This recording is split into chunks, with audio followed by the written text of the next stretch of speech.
পীর সাহেব চরমোনাই বললেন, জামাতের এক পাল্লায় আমেরিকা, অন্য পাল্লায় ভারত।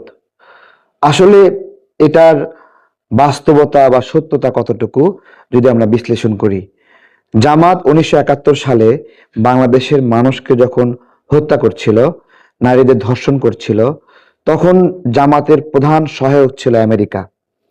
এবং আমেরিকা অস্ত্র দিয়ে, অর্থ দিয়ে বাংলাদেশের নাগরিকদের বিরুদ্ধে তখন এই সহযোগিতার জামাতকে করেছে।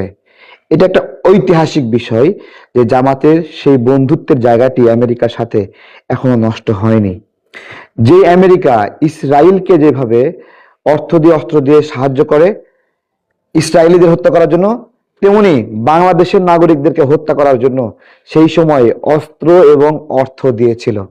সেই আমেরিকার সাথে জামাতের প্রেম আবার নতুন করে জাগবে না, এইটা আপনাদের কে বলছে? এইটা আপনাদের কে বলছে?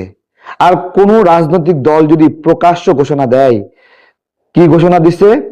যে ভারতের সহযোগিতা চায়, ভারতের সাথে বন্ধুত্ব চায়, তারিখ সহ বলে দেই ভাই, 28 আগস্ট একবারে সংবাদ সম্মেলন করে বলেছিল।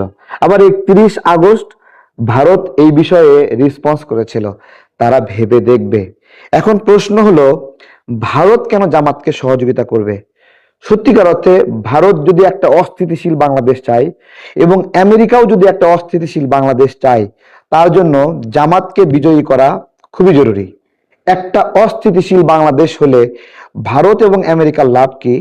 লাভ হলো স্বল্প মূল্যে অধিক জিনিস বাংলাদেশ থেকে নিয়ে নেবে, অর্থাৎ চিপ প্রাইস তারা পে করবে, কিন্তু স্বার্থ নিয়ে যাবে অনেক বড়।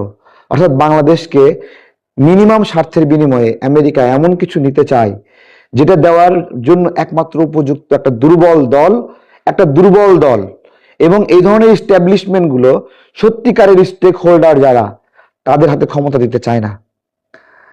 তারা দুর্বল কাউকে দিতে চায় এবং ষড়যন্ত্রটা শক্তিশালীর সাথে হয় না, ষড়যন্ত্রটা হয় দুর্বলের সাথে। এবং কেন দাঁড়িপাল্লার এক পাল্লায় অবশ্যই ভারত আছে, এর অত্যন্ত উজ্জ্বল দৃষ্টান্ত জামাতে ইসলাম হিন্দ নামে একটা সংগঠন আছে। জামাতে ইসলামের আর একটা শাখা সংগঠন যেটা ভারতীয় জামাত। এই জামাত এবং ওই জামাতের শিকড় একই জায়গায় এবং একই এস্টাবলিশমেন্ট, একইভাবে চুক্তিবদ্ধ।